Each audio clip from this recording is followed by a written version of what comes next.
You can go ahead and sit down. Greetings and good afternoon.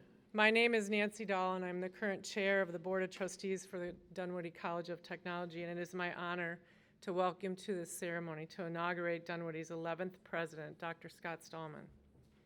I've had the pleasure of getting to know Scott over the past several years, and I know him to be a strong leader who has a conviction to do what's right on behalf of the students who entrust us with their education.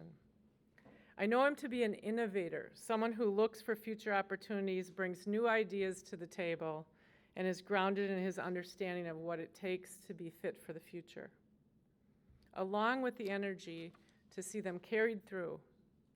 I know him to be a meticulous planner and a life learner, someone who understands the details and stays involved to adjust as needed. I know him to be a caring advocate who leads with empathy and serves with purpose. Now, for those of you who don't know Scott, he's an experienced higher education leader with more than 2 decades of experience, leading academic programs in Missouri, Illinois, and Texas. And during the course of his career, he has collaborated with faculty, strengthened relationships with employers, and developed new partnerships. He's built new academic programs and increased student enrollment. He earned his bachelor's degree at the University of Missouri in Columbia, his master's degree at the University of Missouri, St. Louis, and his doctorate in higher education administration at Illinois State. And that's just what he's done before he arrived at Dunwoody. Since joining the leadership team here 3 years ago as provost, Scott has been an impactful change agent who came to Dunwoody because he believes in it. He believes that Dunwoody can do for the community, the industry, and most importantly, the students. He believes that a Dunwoody education can change lives and that Dunwoody is uniquely positioned to make it happen in today's changing landscape. That belief is what will make Scott a great president, because it will guide his decisions in the years ahead and allow him to lead with the past in mind, the present in focus, and the future always on the horizon. This afternoon, you will hear the collected thoughts of the people who represent the college and its constituencies. You will hear them speak about Dunwoody's mission and core values, and how those values are not only lived every day at this college, but also embodied in our new president. Our first speaker today represents Dunwoody's faculty and the curiosity that they embody in their practice and embolden in the students. The Dunwoody faculty is made up of more than 200 individuals who share their knowledge, experience, and expertise with Dunwoody students. James Jorgensen is the Assistant Professor of Engineering Drafting and Design Program, and he is also a Dunwoody graduate who knows firsthand the power of a Dunwoody degree. He grew up working in his father's machine shop and would later work in the field as a design engineer and process specialist before joining Dunwoody as a faculty full-time in 2020. So please join me in welcoming Jim to the stage.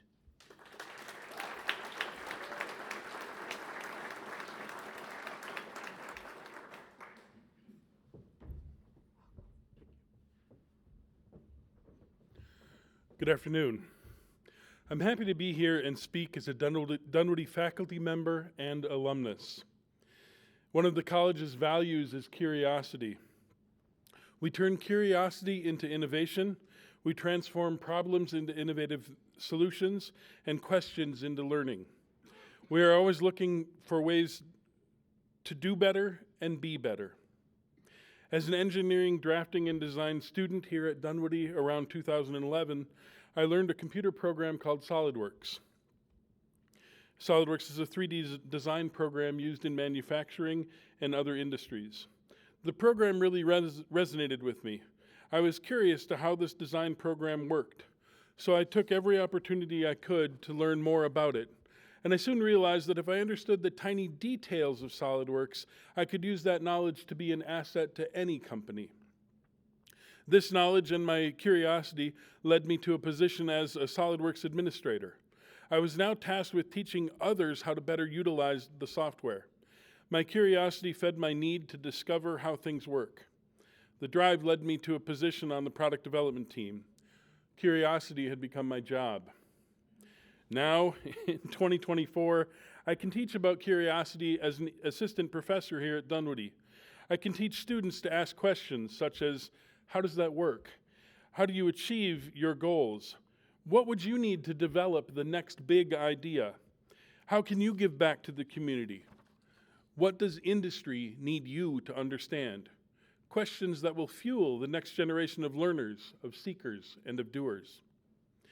I was deeply honored to be asked to be a part of this inauguration.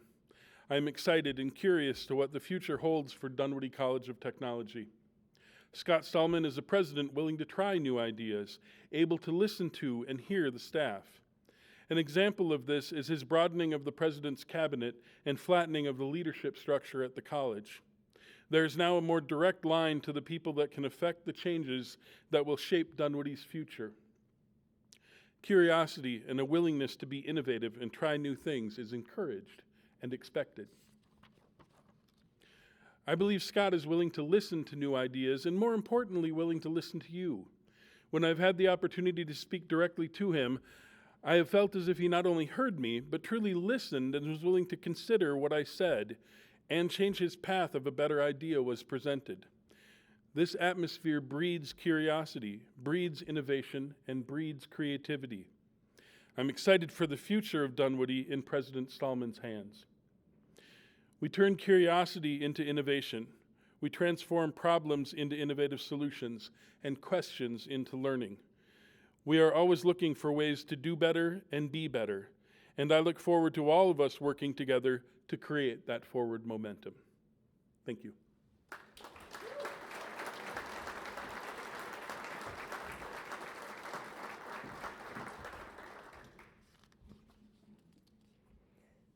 Thanks, Jim, for reminding us that curiosity and the importance of questioning can power achievement and fuel innovation. Our next speaker is Trevor Bullen, the Academic Dean for both Construction Services and Building Technology and the School of Design. Trevor is an architect by trade, but an educator by nature. As an architect, his designs have inspired thousands, and his role at Dunwoody, he is inspiring a new generation of professionals who are shaping the industries, the communities, and the structures that will impact our lives.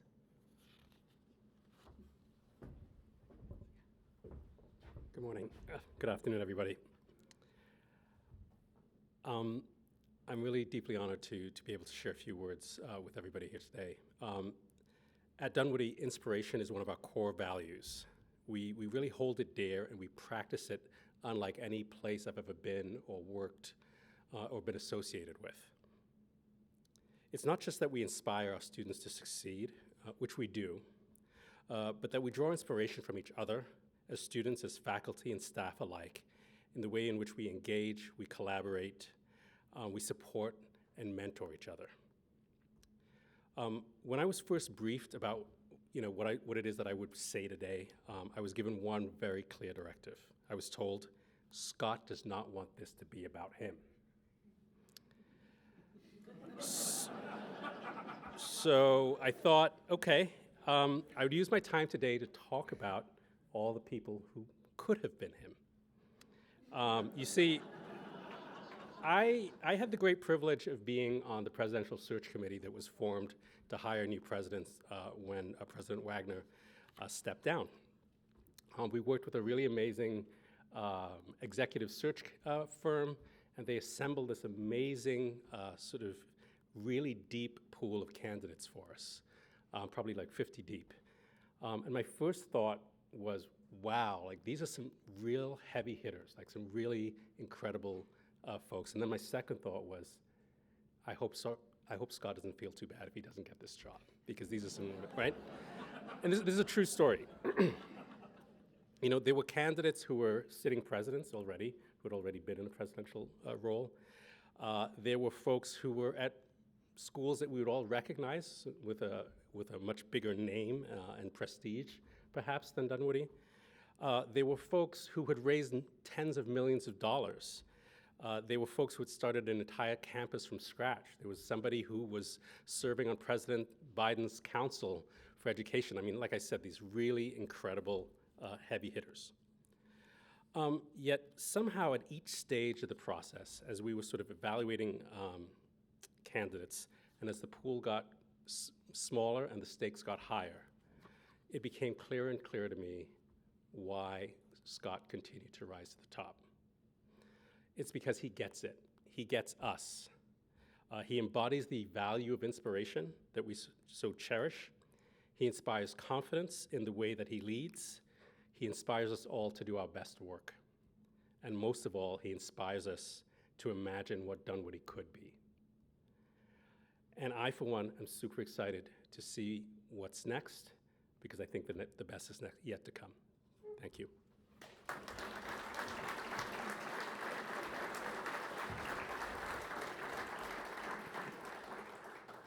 Thanks, Trevor, for your words about President Stallman and the type of leader he is and the type of people he inspires. Next, I would like to welcome Bridget Reynolds to the stage.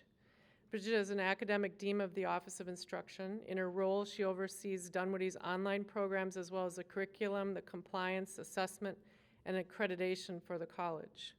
As we talked before the event, not very sexy work, but important, right? Bridget also has a special connection to the college because she's a third-generation Dunwoody graduate and began her career in construction trades before transitioning to the classroom. Working in a field where women have been historically underrepresented, Bridget is more than just an advocate of the value of inclusion.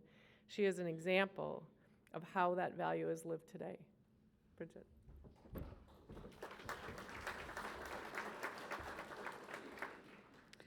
I was honored to be asked to speak today by Scott. I've worn many hats at Dunwoody: faculty, director, dean, and yes, student and alumna.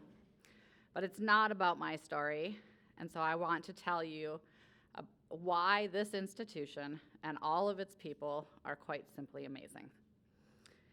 As Nancy said, my grandfather and father are also Dunwoody alum, but that legacy isn't an opportunity that's been afforded to everyone. As someone who cares deeply about equity, Scott will continue to advance Dunwoody's mission and continue to tear down the stereotypes of who should be a construction worker, an engineer, a technician, and continue to help Minnesota and this nation build a talented workforce that is representative of its people. Scott is committed to preserving technical education. We know it's a premier path to a great career that financially supports our students' big dreams. Having taught for decades, I see the success of my alum and hear the amazing stories of all of our alumni. Whether it's Nick, who works at Rebar Fab, Tara, who project manages for Sonus Interiors, Derek, who owns his own general contracting company, you're her, who's at Permasteel Lisa, Joe, Bernetta, Vern, the whole team of folks who estimate for Mortensen, Anna, who designs homes and septic systems in northern Minnesota. All of these are the stories at the heart of Dunwoody. Dunwoody isn't just an education, it's a family. For all alum who have passed through these halls, you can rest assured that many more will come behind you. We will need you, our alumni, to continue the legacy of excellence and help Dunwoody, specifically the faculty who make the magic happen and the labs work, stay in tune with their field. The future of this quite simply amazing institution is in great hands. On behalf of the alumni of Dunwoody College of Technology, congratulations on your presidency, Scott.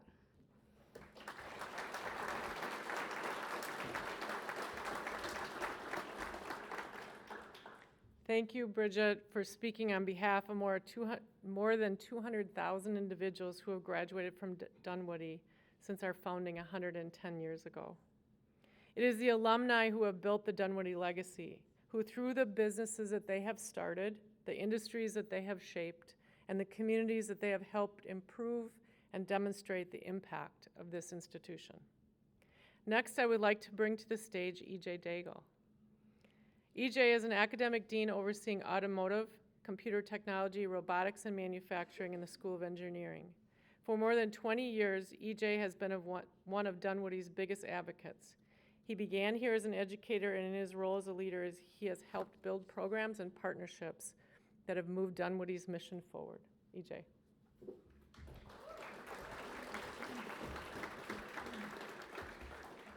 Well, like the speakers before me, I'm really excited to make this presentation and talk about collaboration in lieu of Scott coming on as our next president here. So, for the past 110 years, the synergy between Dunwoody College and industry has been a model for higher education. This collaboration is not merely a beneficial addition, but it's a fundamental component of preparing the workforce for the future. I'd like to quote Charles Prosser, our first daytime director here at Dunwoody, when he said, "The training environment is the working environment itself, or a replica where training jobs are carried out in the same way as the occupation itself." In my 22 years at Dunwoody College, I've seen how collaboration has opened doors and improved outcomes for our students, including my own son that graduated from here 3 years ago. Dunwoody has always turned to industry for support, guidance, and inspiration. As an academic dean, I can attest to the value of these partnerships bring to our educational programs. They ensure graduates are trained in the latest technology and leave with the skills to be the most sought after in their fields. When industry and education work together, we not only build better programs, but we also produce graduates who are not just job ready, but they're job excelling. We also see the impact of collaboration through internships, apprenticeships, hands-on projects that provide our students with invaluable real-world experience. These opportunities both reinforce what they learned in the classroom, but also help students to build a professional network long before they graduate. Collaboration can build opportunity and drive innovation. When education institutions and industry leaders work together to tackle problems and advance solutions, these collaborations lead to breakthroughs that benefit both the academic community and the industries that we serve. From the outset, Scott recognized the value of forging strong collaborations with industry partners for our institution. Probably the third week Scott was on campus as a provost, I remember he and I traveled down to Northern Tool Manufacturing Plant in Faribault. This is a long ways from Dunwoody, and just to think about the reach of Dunwoody, right? As we walked around and talked to their HR folks about ways we could collaborate with Northern Tool, one of my former welding students came up and talked to us, and she found us. And Scott pulled her aside and said, wanted to learn about how Dunwoody's degree had changed her life. One of the more memorable experiences was a visit to Michael Foods. This plant processes over 1 million pounds of potatoes daily. As we got there, we both started donning what appeared to be like safety gear, like we were going into a bunker at a war or something like this, right? Hard hats and coveralls and all kinds of stuff, and I don't think Scott knew what he was walking into, but there's robots everywhere and packaging machines and conveyors in the overhead and literally potatoes falling from the sky. So the reason why you need to have the hard hats on is because potatoes will kill you from a far enough height. But we engaged that HR staff. We talked about their apprenticeship program. We talked about the huge salaries that they were willing to pay, how they were willing to buy the tools for the industrial maintenance techs that they were going to hire from Dunwoody. More recently, I've had the pleasure of working directly with Scott on a really innovative project called Dunwoody Immersive. We've teamed up with REM5 Studios to develop cutting-edge curriculum for high schools that lack the type of career and technical education labs that we have here at Dunwoody. This project has a huge potential to be a game changer in both the high school industry and dual credit college industry as well. These are just a few of the ways Scott has demonstrated his commitment to collaboration. His dedication to listening to stakeholders, focusing on student benefits shines through. His focus on building and sustaining partnerships continue to be instrumental in helping students achieve their goal, and I couldn't be more excited to see how Scott continues to advance Dunwoody's mission as president of this great college. Thank you.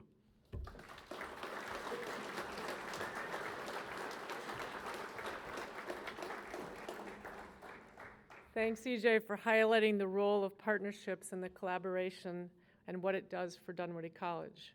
I know that the strength of Dunwoody comes from our close relationships with industry, and Dunwoody graduates are often the most sought after in their fields.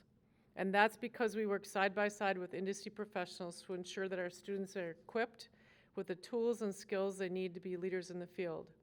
I also know that Scott is a leader committed to building on those relationships and forging new ones. Finally, I want to extend a warm welcome to our student speaker, Emmanuel Beauchley. Emmanuel was hand-selected by President Stallman to speak on behalf of the students here today, and Emmanuel graciously accepted that request. Emmanuel also already holds an Associate of Applied Science in Architectural Drafting and Design and is currently in his third year in the Bachelor of Architectural program. So please join me in welcoming Emmanuel to the stage.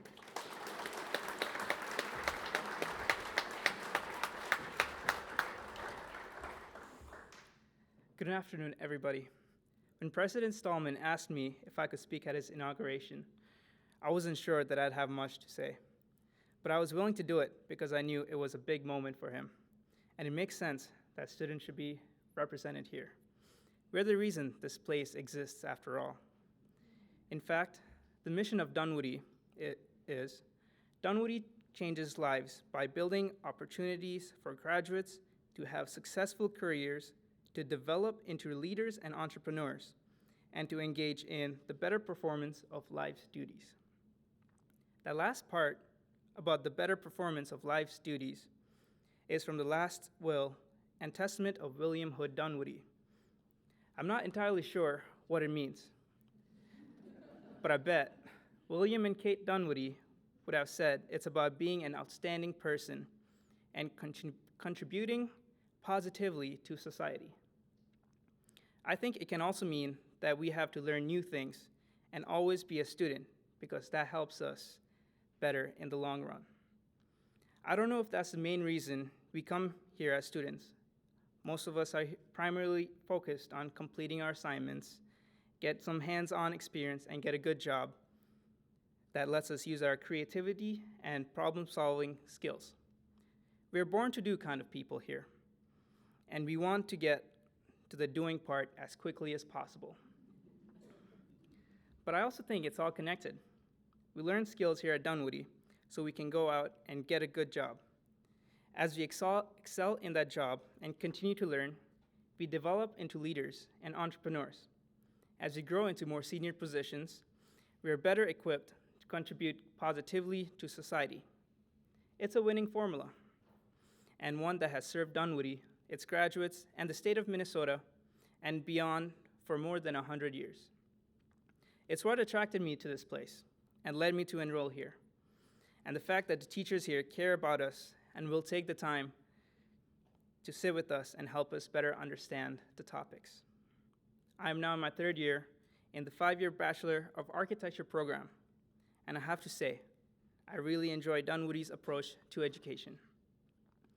I like learning from faculty who care about us, students, but also they know their stuff. I like being able to take the skills I learn and my own creativity and use them to create really cool projects. And I'm happy that I get to learn about and build connections with local architectural firms along the way. So I guess if I and my fellow students have anything to say to President Stallman and everybody who works with him, it is keep this going and make this place even better. If you do that, my cohort of students and those that come after us will keep showing up. We want our lives to change for the better, and we want to take advantage of the opportunities you all help us build. Thank you, Scott, for being willing to become President Stallman, and congratulations on your inauguration.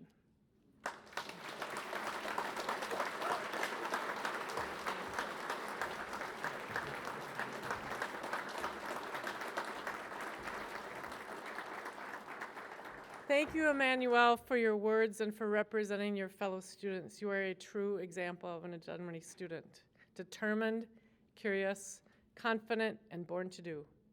You are a reminder to us all of the importance of our work, and one of the things that made Scott our top choice as president was his commitment to the students, his understanding that it is the students' needs and their challenges and their successes that should always come first. So Dr. Stallman, will you please step forward? Yes. The Board of Trustees has chosen you as president of Dunwoody College of Technologies. Yours will be the great privilege and responsibility of leading this institution, continuing its mission, and fulfilling the promise for years to come. It is a tradition when a new college president is installed that you are entrusted with the symbols of the office that are unique to the institution. So today, I am honored to present them to you. President Stallman with 3 essential symbols to serve as a reminder of your commitment for fulfilling the original vision of William and Kate Dunwoody.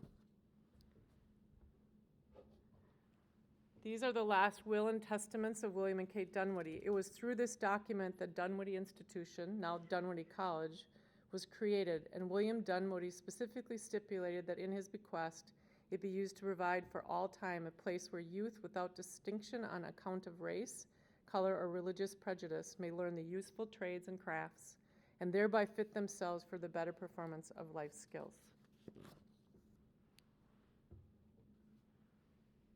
This is the charter creating Dunwoody's Industrial Institute. While William and Kate Dunwoody's wills provided the financial resources and vision for the current Dunwoody College, it was this incorporating charter that established the legal operating framework for the institution and gave it life.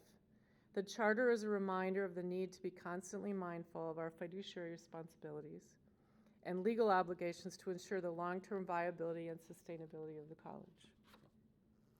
President Stallman's inauguration marks the continuation of a tradition at Dunwoody, including the creation and presentation of a presidential medal. This brass medallion was fabricated in our Gene Haas Manufacturing Innovation Lab right here in the heart of the campus.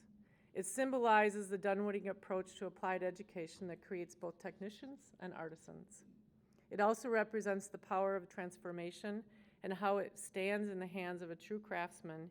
Even a simple block of metal can be refined and reshaped into something with powerful and potential. So on behalf of the trustees, I welcome you as the 11th president of Dunwoody College of Technology, and I assure you of our confidence in your ability to do the job, and we support you to strive to continue the legacy of this institution's destiny. I now present to you the Friends of Dunwoody College, the president, Scott Stallman.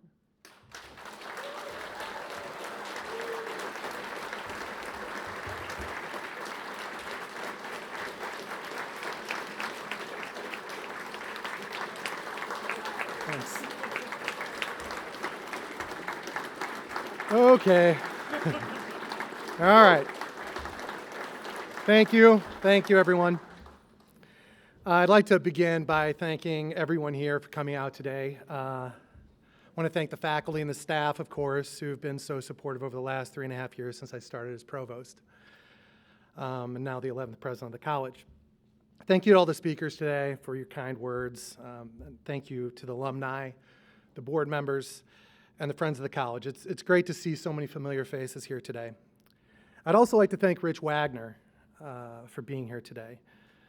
Rich has been the president for the last 15 years, and yeah, I think he deserves a round of applause.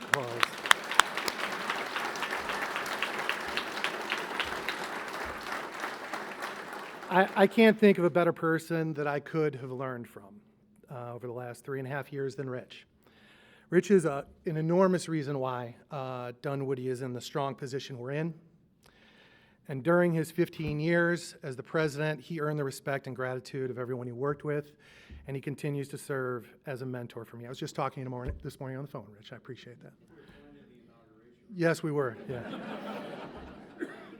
Rich actually put this whole thing together. Sorry, Katie. Sorry, Amy. That was a joke. All right. So I'm grateful also that my parents were able to make it up from St. Louis and my brother from Brooklyn, New York. For those of you who care about such things, yes, we are all St. Louis Cardinals fans. Please be kind to them anyway. The Twins were actually the team that ended the Cardinals' playoffs hopes this year, so you've probably already done enough to them. My brother works at a sports journalism site, The Athletic, so if any of you have any complaints about the Vikings coverage or the Wild coverage, he'll be in the back later on. You can just form a queue, and you can let him know what you think about all of that stuff. My parents are retired, so there's not much to complain to them about. My dad retired from the post office in 2004, so I guess if you have a missing package or something that it was before then, just direct those complaints to my brother as well. I should probably mention my wife, Jen, who's also here. She loves the spotlight. She's enjoying this right now a great deal. She revels in the idea of being the center of attention. When I was going over this with my assistant, Amy Tice, the other day, and I was talking about this part right here, I was talking about Jen, she said, make sure everybody knows that's a joke, because she'll divorce you. So, sorry, Jen. So So I want to begin my comments today by letting all of you know how much I appreciate your support, but also the responsibility of this role, what it means to be the 11th president of this college.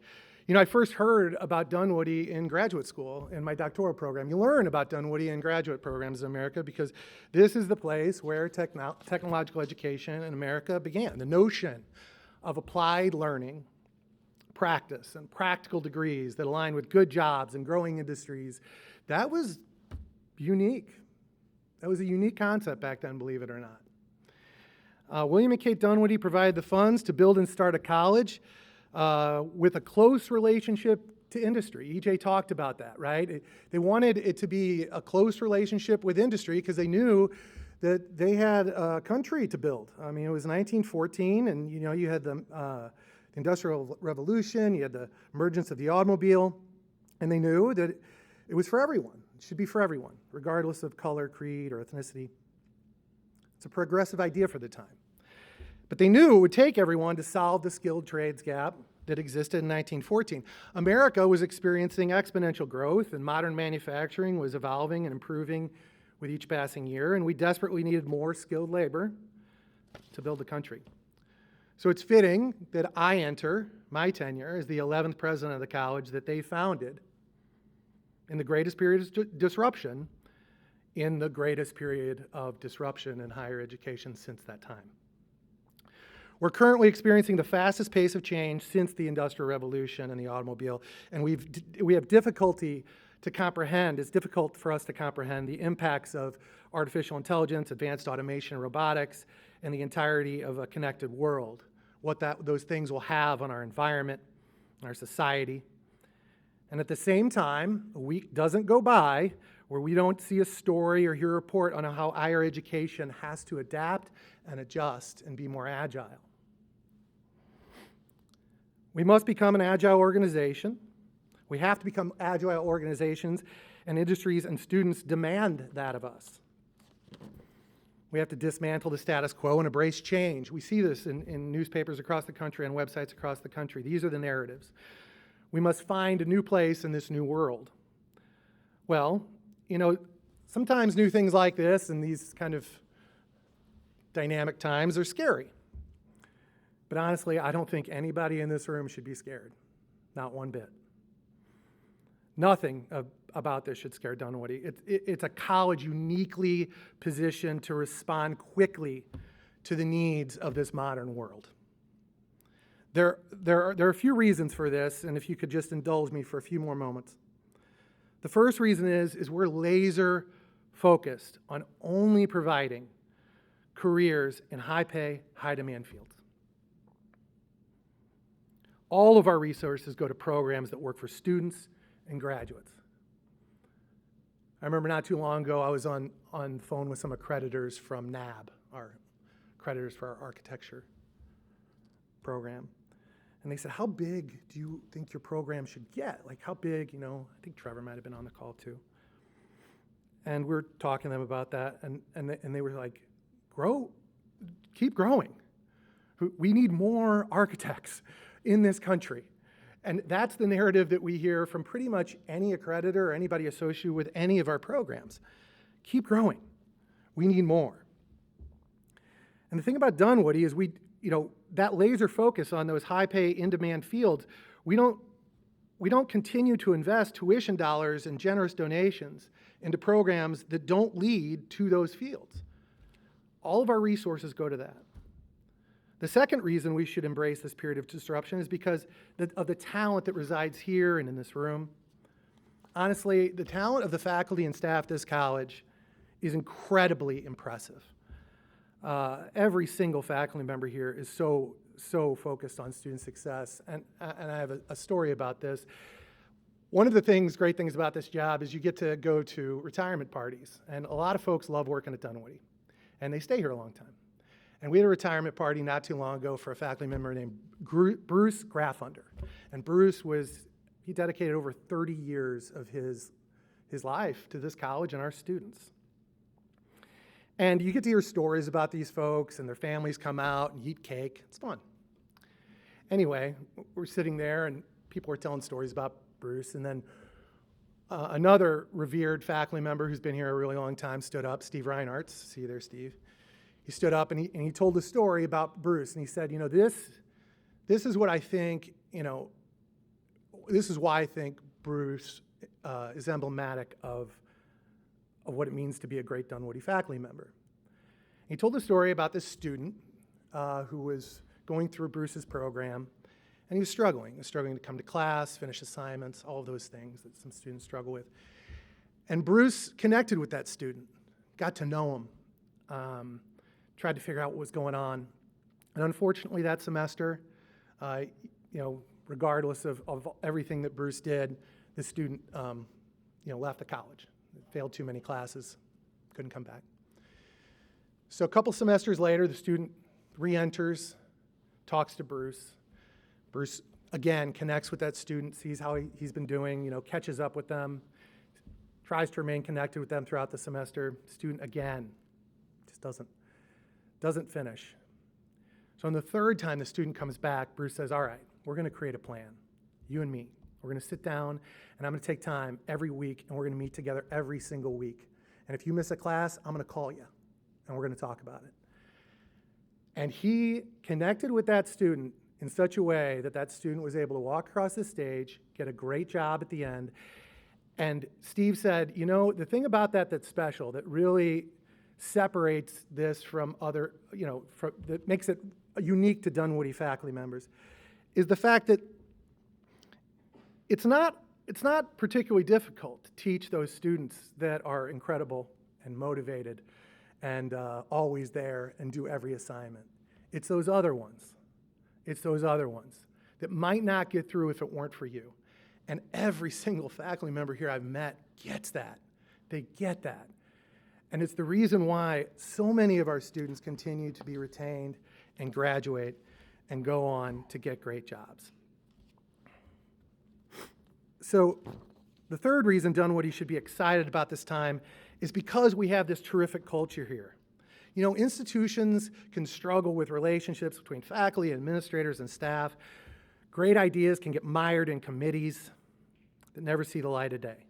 And oftentimes, industry leaders are seen as prospective donors rather than partners. Dunwoody has none of these obstacles. Our faculty love working with industry partners. They're on their program advisory committees. They help them inform their curriculum. They take an active role in helping our faculty stay current and ensure our curriculums do the same. Administrators do all they can to try to remove obstacles from the success of faculty and staff. And Dunwoody, honestly, has fewer committees than any college I've ever been at. Things get done here. And if we do something wrong, we change and we make it better and we don't beat people up for it. It's fantastic. And this all drives to the kind of the final reason I'm just so darn excited about being at Dunwoody in this time, and it's our ability to innovate. Our talented faculty and staff and our strong culture with those relationships with industry partners and our focus on programs with a strong return on investment position us well to make the innovations necessary to respond quickly in this dynamic world. I think one of the best examples of this, and I'm going to call out some other faculty members in the room. So, okay, 2019, we start getting information from two-year robotics students that they can get great jobs out of school. But when they're at bigger companies like Boston Scientific and Cargill and some of these larger firms, that they need those students to have bachelor's degrees. So when our faculty hear this, they immediately start reaching out to other graduates. Is this the same for you? Is this the same for you? They see the pattern. Then they reach out to those people at Boston Scientific, at Cargill, at 3M. They bring them in. They sit down. They have 6 meetings with them. That's all it took, 6 meetings. They map the entire curriculum, and then they ask those folks what it is that they need. And they said, look, we need more information. We need the students to graduate with more information on not just discrete manufacturing, but process controls. They want graduates to come to them with skills in drawing manufacturing and automation design and AutoCAD. They wanted motion controls courses and machine vision courses, and our faculty created all of them. They got that program, an automation engineering program, a +2 bachelor's degree program, off the ground within a year. And that program is now ABET accredited. And those students who graduate from that program, their salaries are higher than any other graduate at this institution. That is an astonishing level of agility in this landscape. I can tell you, I've worked at a lot of other colleges. Talk to your friends. They will tell you the same thing. That is incredible work on behalf of our faculty and staff and everyone to make that happen. And it wasn't just them. They engaged Emerson, who helped us outfit new automation engineering controls technology labs. They brought in equipment. Our faculty and students actually built the labs in that facility.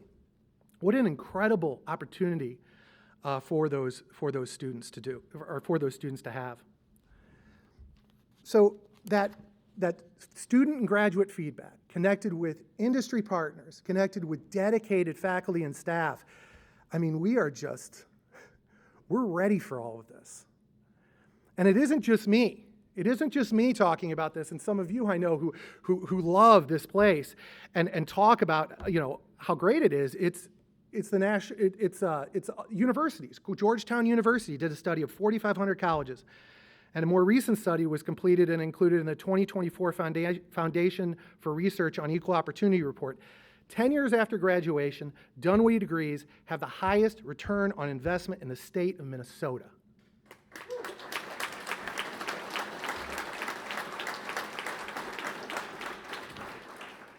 Some of you might be thinking, does that include that college? Yep, that college too. So, again, I appreciate the responsibility that this role entails. And I look forward to working with all of you to connect on new ideas, build partnerships, and work together to deliver for a future that will certainly expect more of us than our past. I look forward to continuing to strive towards our mission to change lives by building a community of leaders, entrepreneurs, and innovators who were born to do. Thank you all for being here today. It means a lot. Now go have some snacks and air your grievances to my brother in the back. Thank you very much.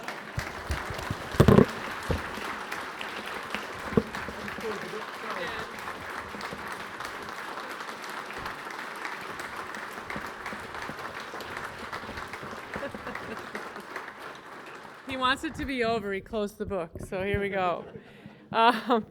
So I would just ask everybody to remain standing as we go through our recession, and you're cordially invited to a reception with President Stallman and his family. You'll meet the cast of characters that he gets to work with, right? So that's awesome. And on behalf of all of us at Dunwoody, I also want to extend a sincere thank you to be here. I love this pomp and circumstance. I love the fact that this is a place that doesn't just talk about stuff, we do it. We heard it all the way through in every speaker. And it's, I think, what brings us together and keeps us together. So with that, it's time for the recession, Scott. You get to lead the parade. So thank you for coming. Woo!